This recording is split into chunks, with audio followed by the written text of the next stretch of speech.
Inside England's post-Bazball chaos, the three names top of test coach shortlist and interview timeline revealed, latest on Justin Langer and the surprise contender to replace Ben Stokes.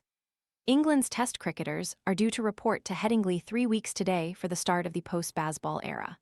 With Ben Stokes now in international retirement and Brendon McCullum sacked following a winless 12 months, uncertainty looms ahead of 3 matches against Pakistan.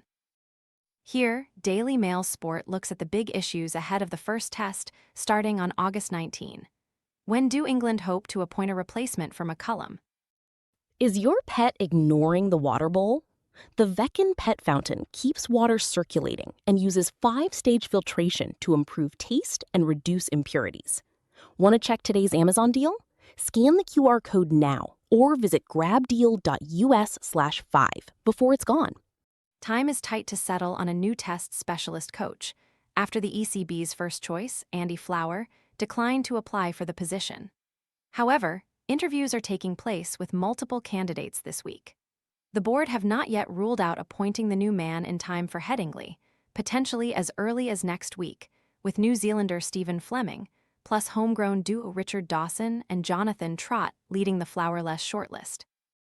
ECB Chief Executive Richard Good also has a long-standing relationship with Australian Justin Langer, developed during their time together at Somerset when Good was chief executive and Langer was captain. The pair were seen leaving the Perth Stadium together after England's 2-day Ashes defeat last November. Justin Langer, pictured, has a long-standing relationship with ECB CEO Richard Good, but is now seen as an unlikely choice to replace Brendon McCullum as England's test coach.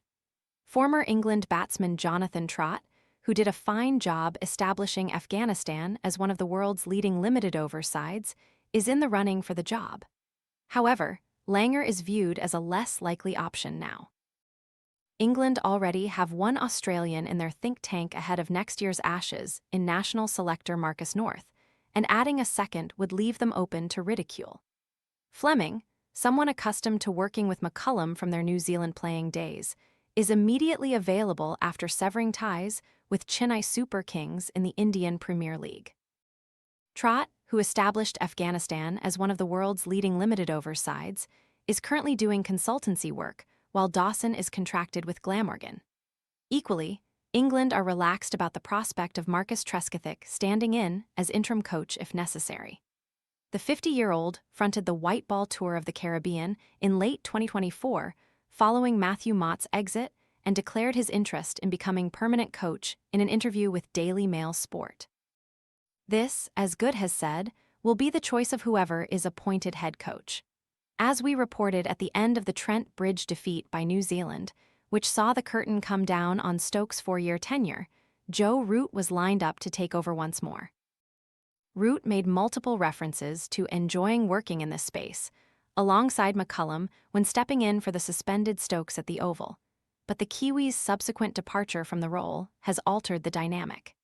It might be that the new man agrees that Root, 35, is the safe pair of hands England require to take them through to the end of next summer's Ashes. The new head coach might decide that Joe Root, left, is a safer pair of hands than Harry Brook and the man to take England through to the end of next summer's Ashes. But Brook has done a fine job with the white ball sides and says it would be an honor to captain the test team. Harry Brook would be the more adventurous choice, and he has made no secret of his ambition, saying it would be an honor to add the test captaincy to his limited overs duties. Naturally, though, there will be fears about overburdening the 27-year-old Brook, the side's most obvious match-winning talent at this stage of his career. Brook's record thus far suggests he copes with dual responsibility rather well. England's run of 18 wins in 21 matches took them to the top of the T20 rankings earlier this month, and they followed it up with a 2-1 victory over India in the one-day series. An alternative juncture for his accession would be after the 2027 World Cup, when Jacob Bethell, England's vice-captain in limited overs cricket, could share the load by taking one of the 2 white ball armbands. And what's the plan for replacing Stokes as a player? It is a question without an obvious solution given Stokes' enduring quality as an international all-rounder. One seam bowling candidate for the no-7 role on county form would be Yorkshire's George Hill, who averages 31 with the bat and takes his wickets at 22.5 runs apiece across his career. At 25, Hill, a former Sedberg schoolmate of Brooke, is maturing into one of the country's most skillful players.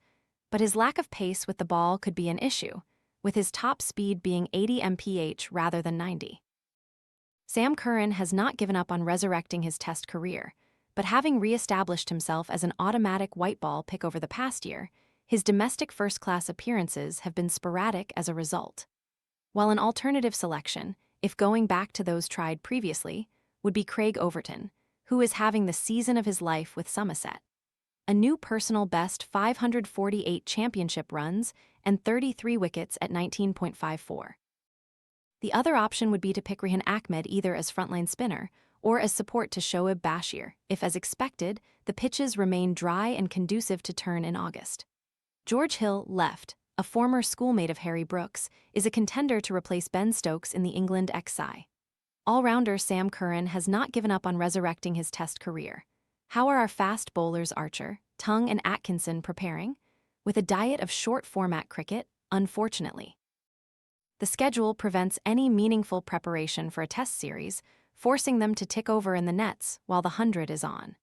To his credit, Archer has become accomplished at switching modes over recent times, as highlighted by him claiming 11 wickets at 23 in 2 defeats to New Zealand after returning from the IPL. Archer and Tongue then bowled with sustained hostility against India, while Atkinson and Tongue were both outstanding for Manchester Super Giants on Sunday, each conceding just a run a ball. Duckett, Gay, Bethel, Root, Brooke, capped. Smith, WKT, Hill, Atkinson, Archer, Tongue, Bashir.